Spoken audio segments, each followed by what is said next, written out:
대한민국 근현대사를 성경적 세계관으로 알리고 전하는 대한역사문화원의 한국 근현대사 바로알기 특강입니다. 자유를 위해 싸우다. 믿음으로 나라를 이긴 그리스도인 두 번째 이야기입니다.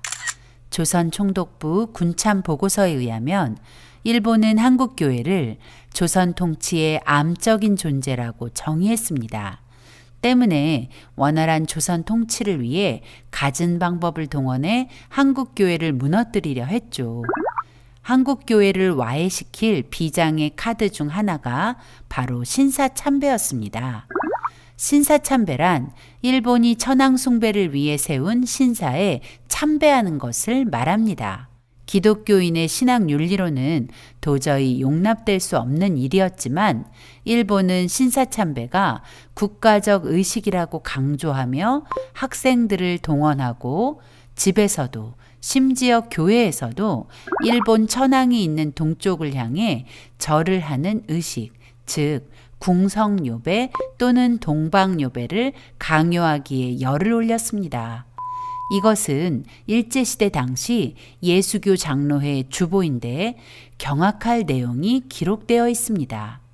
파란색 네모 부분을 자세히 보면 말씀과 찬양 이전에 모두가 일어서서 국가 봉창을 한 다음 궁성요배를 한다고 되어 있습니다. 정말이지 어처구니 없는 일이 벌어지고 있었던 것이죠. 조선 총독부의 신사참배 강요는 1931년 만주 침략 이후 강화되었고 1937년 중일전쟁 이후 전시체제에 접어들면서 더 적극적으로 강요되었습니다. 조선 총독부는 모든 종교는 최고의 신인 천황 아래서만 자유롭게 활동할 수 있다라고 외치며 더 강력히 신사참배를 강요했습니다. 만약 일제의 지시에 따르지 않으면 체포되고 무시무시한 고문을 받아야 했습니다. 신사참배를 반대하는 교회를 불태우고 신사참배를 거부하는 사람들을 고문하며 취조했습니다. 얼굴에 한지를 씌워 뜨거운 물을 붓고 인두로 살을 지지고 몽둥이로 때리는 등 견디기 힘든 고문을 가했습니다. 여자들에게는 수치스런 고문도 서슴지 않았습니다. 사람을 좁은 형틀에 가두어 차라리 죽음을 바랄 만큼 고통을 가하기도 했죠. 이런 끔찍한 고문으로 많은 교회와 성도들이 신사참배 앞에 무릎을 꿇게 되는 안타까운 일이 벌어지게 된 것입니다. 일제시대의 한국교회는 약 3,000개 정도였습니다. 그중 신사참배를 완강히 거부하다가 문을 닫게 된 교회는 200개 정도뿐이라고 합니다. 장로교회의 23개 노회 중 17개의 노회가 신사참배를 결의할 정도로 많은 교회가 무너지고 있었습니다. 이 사진은 1938년 9월 12일자 조선일보에 실린 사진인데 조선 예수교 장로회 총회 임원들이 1938년 9월 10일 제27회 총회에서 신사참배를 결의한 뒤 단체로 평양 신사를 찾아가 허리를 숙여 절하고 있는 수치스러운 배도의 장면입니다. 장로교회뿐 아니라 감리교회도 2년 앞선 1936년 신사참배를 결의했고 침례교를 제외한 모든 교단이 다 신사참배를 결의해 배도의 죄를 지었습니다. 천주교는 어땠을까요? 1936년 교황청의 훈령에 따라 신사참배를 승인했습니다. 일제시대 당시 기독교인은 약 20만에서 22만, 많게는 30만 명 정도까지 보기도 합니다. 그중 신사참배를 거부하다가 감옥에 갇힌 성도는 2,000명 정도였습니다. 그만큼 신사참배 강요에 항복한 사람들이 많았다는 것이죠. 더구나 그 2,000명 중에서도 동방요배는 국가적 예우라고 여겨 동참한 기독교인이 적지 않았고 신사참배와 동방요배를 완강히 거부하다가 순교한 순교자는 50명 미만이었다고 합니다. 3.1운동 당시 한국교회 저력을 경험한 일본은 신사참배로 인한 한국교회의 반발이 극심할 것이라 예상했던 것 같습니다. 그래서 만약 기독교 지도자들이 아주 강력하게 반발한다면 조선에서는 신사참배를 강요하지 말자는 결의를 이미 했었다고 합니다. 그러나 장로교회를 비롯한 거의 모든 기독교 교단이 신사참배는 신앙의 문제가 아닌 국가적 예식이라는 조선 총독부의 거짓 회유에 넘어가 너무 쉽게 항복을 해버린 것이죠. 아마도 일본이 더 놀라지 않았을까요? 한국교회가 신사참배에 끝까지 저항하지 않으므로 스스로 신사참배라는 종의 멍에를 짊어진 셈이 되었습니다. 일본은 천황을 유일신으로 섬기며 천황이 온 세계로부터 존경과 숭배를 받아야 한다고 믿었습니다. 그래서 천황이 지배하는 세상을 만들기 위해 전 세계를 정복하려 했습니다. 신사참배는 온 세상을 천황을 숭배하는 세상으로 만들기 위한 일본의 전략이었고, 한국교회가 신사참배를 용납했다는 것은 명백히 배도의 죄를 범한 것이었습니다. 하지만 일제의 지독한 고문과 핍박이 아무리 거세도, 그리고 많은 교회와 성도가 신사참배의 죄에 빠져가는 중에도 나는 하나님을 배신하는 신사참배를 할 수 없다며 강력하게 저항한 이들이 있었습니다. 바로 하나님이 주목하시는 믿음의 사람들이었죠.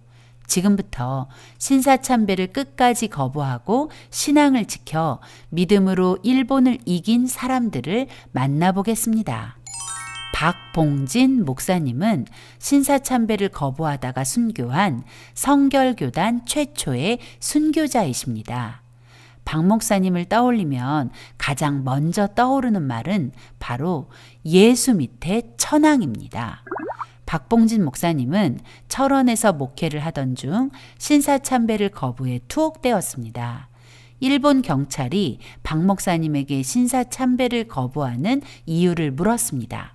박 목사님은 그 질문에 이렇게 답했습니다. 하나님 외에 참 신이 없다고 믿기 때문에 신사에 절할 수 없다. 일본 경찰은 다시 질문합니다. 천황이 높으냐, 예수가 높으냐? 박봉진 목사님은 한치의 주저함도 없이 단호하게 대답했습니다. 황도도 하나님이 만든 사람일 뿐이다. 즉 예수 밑에 천황이라는 답입니다. 오직 만왕의 왕은 우리 주님뿐이다 라는 멋진 고백이죠. 박봉진 목사님은 그렇게 끝까지 믿음을 포기하지 않았고 1943년 8월 15일 순교의 잔을 받았습니다. 다음은 일사각오라는 다큐 영화로 기독교인이 아닌 사람들에게도 많이 알려진 주기철 목사님이십니다. 주기철 목사님은 1926년 조선 예수교 장로의 신학교를 졸업하고 부산 초량교회, 마산 문창교회를 거쳐 1936년부터 평양 산정현교회를 담임했습니다. 이 무렵 일제는 신사참배를 강요하며 한국교회 핍박에 박차를 가했죠. 주기철 목사님은 1938년 4월 신사참배를 반대하다가 1차 검속으로 일경에 체포되셨고 10년형을 선고받았으나 6월에 풀려났습니다. 그러나 2달 뒤 8월 제2차 검속으로 체포되었다가 다시 1939년 1월 풀려났습니다. 사실 이 2차 검속은 장로의 총회의 신사참배 결의를 통과시키기 위한 일본의 사전 검속이었습니다. 같은 해 10월에는 제3차 검속에 체포되었다가 풀려나기도 했습니다.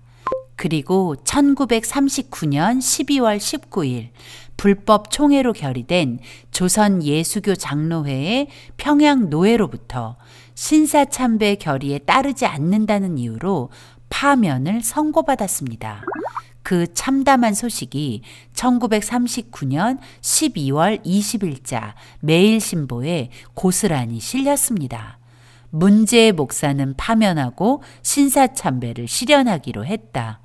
진리인 성경을 기준으로 볼 때 목숨을 걸고 우상 숭배를 거부한 의로운 사람에게 벌을 준다는 것은 도저히 이해할 수 없는 일입니다. 더 안타깝고 민망한 것은 한국교회가 이 일을 바로잡는데 너무 오랜 시간이 걸렸다는 것입니다. 해방이 되고 대한민국 건국이 된 후에도 주기철 목사님에 대한 복권은 진행되지 않았고 1997년이 되어서야 예장통합 서울 동로회에서 주기철 목사님의 목사직 복권을 선언했고 2006년 예장통합 평양노회와 장신대에서 주 목사님의 복적을 선포했습니다. 그리고 2015년 예장합동과 총신대에서 주기철 목사님의 목사직 복권을 선포하고 평양신학교 복적이 선포되었습니다. 주기철 목사님은 1940년 9월 제4차 검속으로 다시 체포되셨고 1944년 4월 21일 복역 중 고문으로 인한 건강 악화로 인해 48세의 나이에 순교하셨습니다. 주 목사님을 떠올릴 때 가장 먼저 떠오르는 말이 바로 일사각오입니다. 자신에게 주어진 사명을 완수하기 위해 한 번 죽음을 각오한다는 뜻이죠. 일사각오는 1935년 12월 17일부터 3일간 열렸던 평양신학교 학생 부흥회 때 주기철 목사님의 설교 제목이었습니다. 그 내용을 요약하자면 첫째, 예수를 따라서 일사각오, 예수를 따라 죽는 길이 진정 사는 것이다. 둘째, 남을 위하여 일사각오, 예수님이 우리를 위해 목숨까지 아끼지 않으셨던 것처럼 영혼 구원을 위해 목숨을 버리자. 셋째, 부활 진리를 위하여 일사각오, 부활 신앙을 가진 기독교인이라면 당장 눈앞의 죽음을 두려워 말고 끝까지 부활을 소망하며 그 부활의 진리를 전하자는 것입니다. 주기철 목사님은 당신의 설교처럼 일사각오의 정신으로 평생을 사셨습니다. 주님을 위하여 10번 죽어도 좋지만 주님을 버리고 내가 100년, 1000년 산들 그것이 무슨 삶이리요. 오직 일사각오 뿐이오니 이 목숨 아끼다가 우리 주님 욕되지 않게 사망 권세에서 나를 이기게 하여 주옵소서. 이제 최건능 목사님을 만나봅니다. 최건능 목사님은 예수천당 불신지옥을 외치며 평양의 새벽을 깨웠던 복음의 확성기였습니다. 본명은 최봉석, 평양이 다 아는 한량이었죠. 술이나 먹고 여자들이나 쫓아다니고 사람들에게 행패나 부리던 최봉석은 주님이 주신 권능으로 사는 사람이라는 의미로 최건능이라는 새 이름을 얻었습니다. 최건능 목사님은 40대 중반의 늦은 나이에 신학교를 졸업하고 만주로 파송을 받아 12년 동안 만주에서 복음을 전하며 28개의 교회를 세웠습니다. 구령의 열정이 넘치는 목회자였습니다. 12년 동안의 만주 사역을 마치고 1926년 평양에 돌아온 최봉성 목사님은 매일 새벽 4시 평양 시내를 돌며 예수천당 불신지옥을 외치며 복음을 전했다고 합니다. 예수님을 믿으면 천국에 가고 예수님을 믿지 않으면 지옥에 간다는 정확한 복음을 외치던 최건능 목사님에게 신사참배란 절대 용납할 수 없는 죄였습니다. 1938년 장로교 총회가 신사참배를 결의하자 총회는 사탄의 회로 전락했다며 강력히 반대했고 그 일로 일경에 체포되어 1939년 5월 15일 70세에 6년의 긴 옥고가 시작되었습니다. 일제가 씌운 최 목사님의 죄목은 첫째, 항일사상 선동 국채문란, 둘째, 일본 천황 무시하고 하나님을 높이는 자, 그리고 마지막으로 선교사를 통한 미국 비밀 공작원이었습니다. 투옥된 최건능 목사님은 신사참배를 하라며 매질하는 일본 순사에게 내 몸에는 예수로 꽉 차 있어서 나를 때리면 내 몸에서 예수가 나옵니다. 라고 말했다고 합니다. 우리 속엔 무엇이 가득 차 있을까요? 우리의 답도 최건능 목사님과 같기를 바랍니다. 최 목사님은 옥중에서 40일 금식 기도에 돌입했습니다. 40일 금식을 마치고 병보석으로 풀려났으나 5일 후인 1944년 4월 15일 그의 나이 75세에 하나님의 부름을 받았습니다. 일제시대 당시에는 일본 천황을 무시한 것이 죄가 되었겠지만 천국에서는 큰 상을 받는 일이라는 것을 알았기에 최 목사님은 장차 올 영광을 위해 기꺼이 목숨을 내놓으셨습니다. 천국을 소망하며 기꺼이 목숨을 내놓으셨던 순교자. 신사참배의 부당함을 일본에 끈질기게 외치다 순교한 박관준 장로님이십니다. 1938년 9월 10일 평양 서문박교회에서 모인 장로교 제27회 총회에서 신사참배가 가결되자 박 장로님은 너무 답답하여 조선 총독부 미나미 총독을 찾아가 결판을 내려고 13번이나 면담을 신청했지만 거절당했습니다. 박 장로님은 총독과의 만남이 거절당하자 미나미 총독에게 신사참배를 강요하면 성경에 기록된 대로 흉년 같은 저주가 임한다는 경고문을 보내기도 했습니다.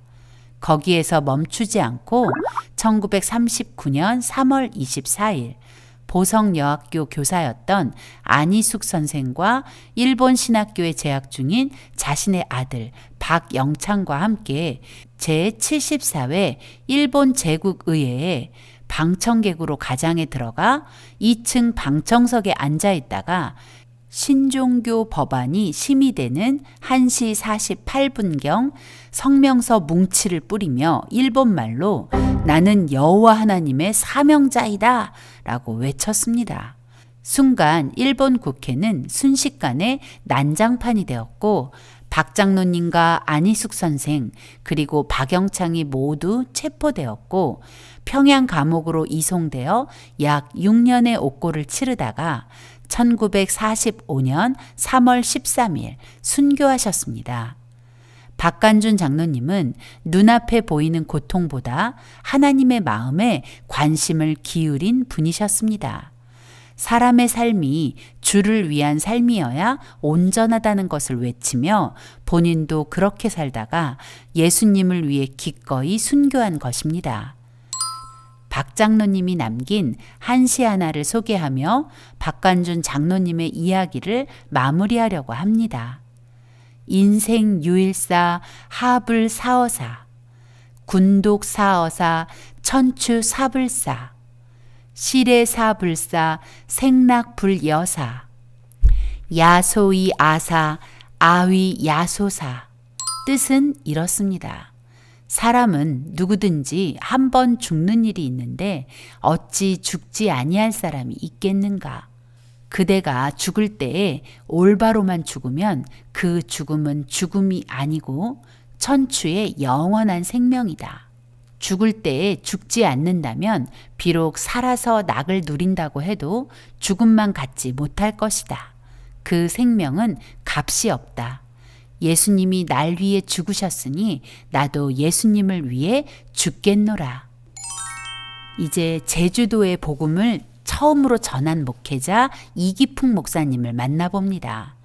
평양 장대현 교회가 파송한 첫 번째 선교사였고 신사참배를 강요하는 일제 총구 앞에서 나는 죽어도 일본 귀신에게 절할 수 없다. 너희가 지금 총을 쏘아 날 죽인다 해도 나는 하나님 외에 다른 신을 절대로 섬기지 않겠다며 믿음을 지키셨습니다.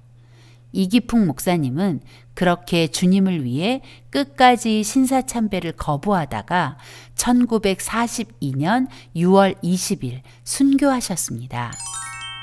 3.1운동 때 33인 민족 대표 중 한 사람이기도 한 신석구 목사님이십니다. 신 목사님은 신사참배 거부로 체포되어 재판을 받던 중 일본 검사가 감옥에서 풀려나도 독립운동을 할 것이냐고 질문했습니다. 그러자 신 목사님은 검사에게 추리 독립이라고 담대히 대답했습니다. 독립이 될 것이라 생각하며 나는 그날까지 헌신할 것이다. 신 목사님은 살아계신 하나님을 믿었기에 우리의 목숨을 거둘지언정 영혼을 책임지지 못하는 일본의 관리를 두려워하지 않고 우리의 영혼을 천국에도 지옥에도 보내실 수 있는 하나님이 기뻐하실 선택을 한 것이죠. 신석구 목사님은 해방 후 감옥에서 풀려나셨지만 북한이 공산화되는 과정에서 또 다른 적그리스도 세력, 공산주의자에 의해 무참하게 학살당하며 순교의 잔을 받으셨습니다. 장로교의 대부분의 노예가 신사참배를 결의할 때 신사참배를 반대하는 결의를 했던 경남노예가 있었습니다. 그런 결정을 이끌어간 지도자가 당시 경남노예 노회장 최상림 목사님이었습니다. 최 목사님은 일본 경찰이 지켜보는 가운데 용감하게 신사참배를 반대한다고 선언했고 결국 그 일로 체포되어 평양 감옥에 수감되셨다가 모진 고문에 몸이 상하여 1945년 5월 6일 순교하십니다. 최상림 목사님은 나의 갈 길 다가도록이라는 찬송을 늘 부르셨다고 합니다. 믿음으로 사는 자는 하늘 위로 받는다는 가사를 믿음으로 고백하며 오직 주님만을 바라고 의지한 목사님이셨습니다. 최 목사님처럼 신사참배를 거부했던 한상동 목사님은 신사참배를 할 수 없는 6가지 이유를 이렇게 말했습니다. 첫째, 계명을 어기게 되니 하나님이 노하심으로 할 수 없다. 둘째, 인생의 본분이 하나님을 영화롭게 하는 일인데 그렇게 못하니 할 수 없다. 셋째, 결국 교회가 없어지게 될 것이니 할 수 없다. 넷째, 강요하는 개인도 망하니 남의 망하는 꼴을 볼 수 없으므로 할 수 없다. 다섯째, 신사참배하면 국가도 망할 것이므로 할 수 없다. 여섯째, 나 자신이 지옥 갈까 두려워 할 수 없다. 이렇게 신사참배를 거부했던 손양원 목사님을 소개합니다. 믿음을 지키는 일을 생명보다 소중히 여긴 손양원 목사님. 신사참배를 거부하다가 투옥된 손 목사님에게 일본 검사는 예수님을 부인하라고 날마다 설득했습니다. 덴꼬하면 나간다. 당신은 덴꼬가 문제지만 나에게는 신꼬가 문제다. 손양원 목사님의 답이었습니다. 하루는 목사님의 감방에 일본 승려를 들여보내 목사님을 설득하려 했다고 합니다. 승려의 끈질긴 노력에도 불구하고 손 목사님이 예수님을 부인하지 않자 화가 난 승려가 손 목사님을 때리기 시작했습니다. 그랬더니 손양원 목사님은 예수님께서 말씀하시기를 만약에 누가 내 오른뺨을 치면 왼뺨도 내어주라 하셨으니 나를 치시오 라고 했고 승려는 미쳐 날뛰다가 일본 경찰에게 끌려나갔다고 합니다. 해방 후 손양원 목사님은 자유의 몸이 되셨습니다. 그러나 목사님은 곧 공산주의자들에게도 위협을 받게 됐죠. 두 아들을 공산주의자들에게 잃으면서도 하나님을 믿는 믿음을 포기하지 않으셨던 목사님.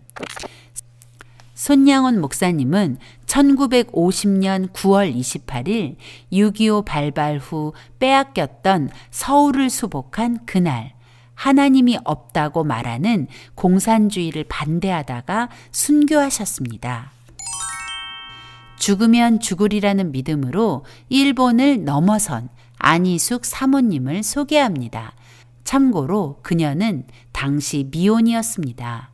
박간준 장로님이 일본 국회에서 신사참배의 부당함을 외칠 때 그곳에 함께했던 사람이 안희숙 선생입니다. 안희숙 선생은 교사를 하던 학교에 사직서를 내고 이 거룩한 거사에 동참했다가 체포되어 평양으로 이송되었고 6년간의 옥고를 치르게 됩니다. 평양 감옥의 열악한 환경으로 눈의 병을 얻은 안희숙 선생은 면회온 어머니께 눈에 병이 생겨 고통스럽다는 이야기를 했습니다. 여느 어머니들 같으면 딸의 아픔을 보며 울거나 위로를 건네는 것이 당연할 텐데 안희숙 선생의 어머니는 딸에게 이렇게 말했다고 합니다. 얘, 너 왜 눈을 위해 염려하니? 네가 네 생명을 주님께 바쳤을 때 넌 네 눈은 같이 바치지 않았느냐? 어머니의 말을 들은 안희숙 선생도 아무렴요. 눈도 바치고 모든 것 다 바쳤어요. 어머니 알았어요. 라고 답했습니다. 어머니는 다시 주님께 일단 드렸으면 주님의 것이지 네 것이 아닐 게 아니냐? 라고 했다고 합니다. 안희숙 선생은 1945년 8월 17일에 사형이 집행될 예정이었습니다. 그런데 1945년 8월 15일 해방이 되고 17일 사형을 몇 시간 앞둔 그녀는 사형이 아닌 극적인 구원을 받고 자유를 찾았습니다. 하나님은 하나님을 위해 모든 것을 드리는 사람들을 구원하시는 멋진 분이십니다.